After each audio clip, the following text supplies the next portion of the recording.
is because they have the airship. Oh, there they go. Now they picked him. Now I can see him, Desmond. So. Yeah, just like clockwork, Pac. I think they heard you ask if there were any units behind, and they decided to speed up and get engaged. So now we can see, and here it is. It is still LAPD that is involved in this, despite the fact that we're way outside of LA and on the freeway. You would have thought that maybe they'd asked CHP to get involved. I'm not sure if they did. They don't always do that.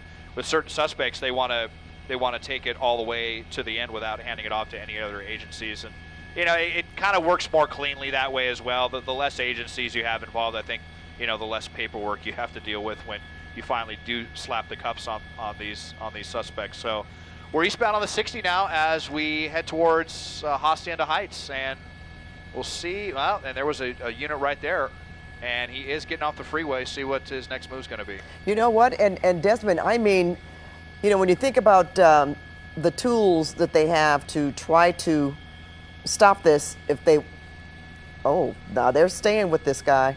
Yeah. This has gotten a little more aggressive, when you say? Okay, and I was just asking you about the tools that they would have to try to stop this if they if they wanted to. Yeah, just kind of looping around. I mean, they couldn't. To pit a pit bike like that would be rather. Well, it would certainly be dangerous for the suspect. Is he going the wrong way up the on-ramp? He's going the wrong way. Yeah. This is how desperate this person is to get away. Oh, this could really end badly, Pat, especially on a motorcycle. Yeah. Now he's on the right-hand shoulder, but going against traffic, and you see how closely those big rigs are going. 60 miles an hour the opposite direction, and here's this guy. This is extremely nerve-wracking whenever we see pursuits go on like this. Now, I'm pretty sure it's protocol that the ground units have to back off when a suspect does this. Obviously, they can still continue to follow it from the air, but Mike on the assignment desk just confirming that they're obviously not going to engage this. Just going to have to wait until he gets back off of the freeway or starts going the right direction. But hopefully he can do it safely. Yeah, extremely desperate maneuver here by this guy. I mean, all it takes is someone in the right-hand lane, change in the radio station, fiddling with their phone, not paying attention, and drifting over the right line, and this guy's done.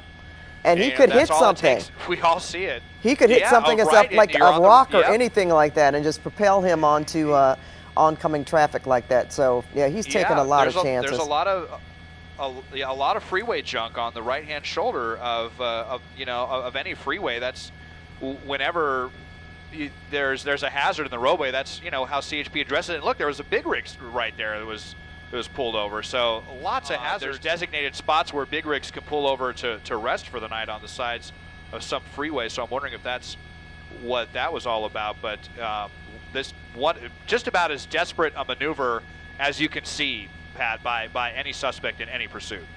Yeah, and exactly, and it's night. So obviously your visibility is going to be much lower because you're out here in the dark of night and you're going against traffic. That there's the other thing too. I mean, well, I guess he wouldn't necessarily be blinded, but you just don't know. Cars are coming in the opposite direction like that. Your vision may be somewhat impaired.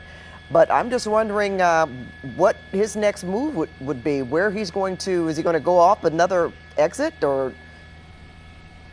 maybe he's going to try to go down the wrong way on an on-ramp, but you seem like right up against the line at points too. And all this, if this guy swerves the wrong way, if there's some big obstacle in front of him, a car bumper or what have you, or a big rock, and he swerves to the right into a car, that's it. Look at getting into the lanes now. What is he doing? On-ramp. Oh, he's going to turn around. Yeah, now turning around. Oh, and circling Desmond. on the on-ramp. Okay, so Pat, this is the ramp from the 60. So dangerous. He's incredibly lucky that there was no traffic right there because he just crossed the ramp from the northbound 605 to the east 60, and he's going westbound. And just imagine, one of those drivers there making that transition and seeing this little motorcycle. I mean, hopefully they saw the spotlight and figured that something was up, but just a insane, gamble here that this person is taking at at the extreme off chance that he's going to get away. I mean, really, literally gambling with his life in the middle of the freeway and now into the construction zone. So let's see. Boy, unbelievable. Here comes CHP. Oh, wow. CHP tried to corner him, but he got right by. He slipped so right by. You see the cones in the roadway. Yeah, so he's westbound in the eastbound lanes. And he's probably going to encounter some Caltrans trucks here pretty soon, Pat.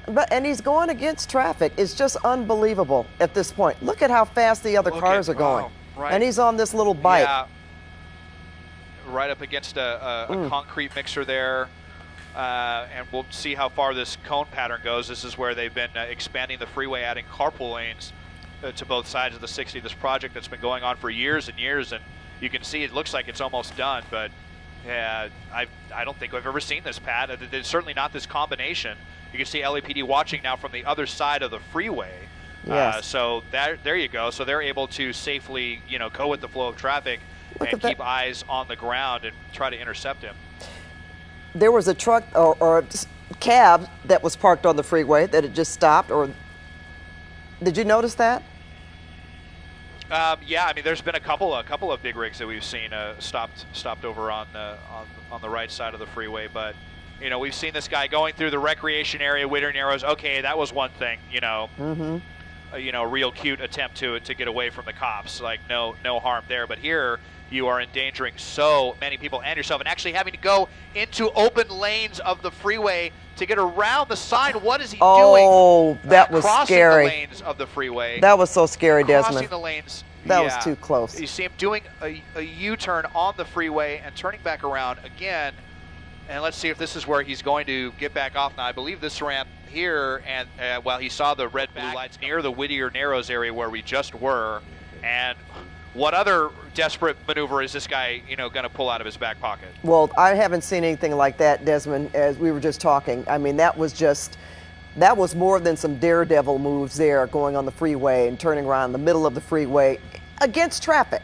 That was pretty, I don't know how to describe that. And right, it's at a loss for words. It's flabbergasting. It's got to be for police officers too. They've got to know at this point they really want to take this person in, because he's been, as you said, a danger to himself and other people on the road. No question about that. It takes your breath away. Yeah, I mean, it's honestly one of my biggest fears, Pat, because I've covered some crashes where, someone who's drunk behind the wheel goes up, the wrong way on a freeway and causes a massive crash and people die. And I read that and I'm just like, God, that is my biggest fear on the freeway, is seeing headlights coming towards you. I think about it all the time, and you just imagine what other people, how they're reacting, seeing this guy, from a distance doing U-turns, basically doing circles right in front of you on the freeway there. Yeah, in the middle of a construction zone. So at least we're off the freeway again. It just really, you can't believe everything we've seen and how this has escalated from, something just kind of hiding in the bushes of a recreation area where there's no one around, to getting on the freeway, then going the wrong way on the freeway, and now we're down onto Rosemead and Durfee. And so again, now through a red light, there's another, you see units LAPD. there. There's a lot of units in this area. Yeah, they have quite a few units engaged in this one. From, again, pretty far away. We're still pretty far from the LA city limits, but it looks like maybe an all hands on deck situation for LAPD to try to bring this one to an end. And I just hope he runs out of gas soon, Pat. That's what I was about to say.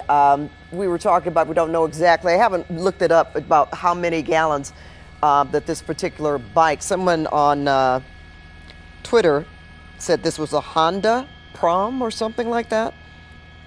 So I might want to look that up just to see. Oh, he just fell over. Oh, he took that turn a little bit too softly there. And lucky over. for him, he's on some grass.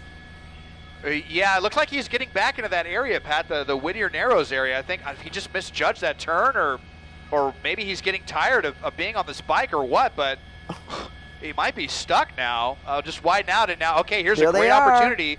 There might be I don't know if there's a fence right here. Okay, he's got his hands up. I think he's got his hands up. I think he's had it. And look here come officers. So swarming him, and just, boy, is he ever lucky that's where he lost control of the bike and fell over into some dirt, and not the wrong way, right, on onto the freeway. Pavement. Incredibly lucky for him. Yeah, absolutely, and that he didn't end up taking anybody else out with him. But here come the officers. Are getting him in cuffs. So we are kind of back in that Whittier Narrows area, just off of Rosemead Boulevard, where this ended in that recreational area. It looked like he was trying to do the same thing again, go back into an area where there were no police cars, but maybe he was just getting fatigued. That happens to some of these suspects, especially when you're driving in such a high-pressure situation like he was.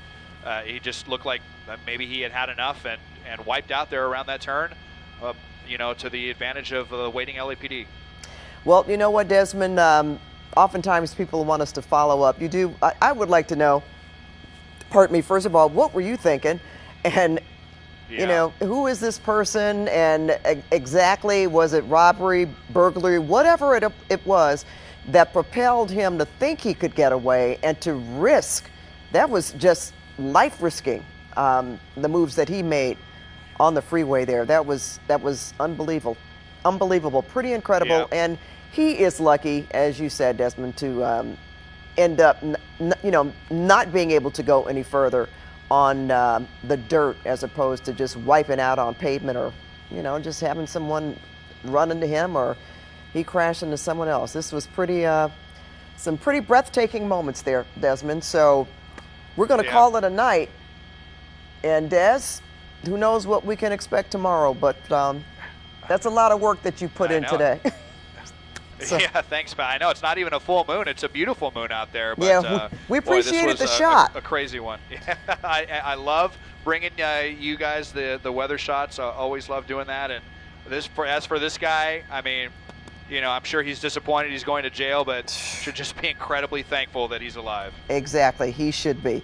All right, Desmond Shaw reporting live for us. Thanks again, Desmond. We will see you tomorrow. And ladies and gentlemen, we bid you a good evening, and we'll be back for more news on CBS 2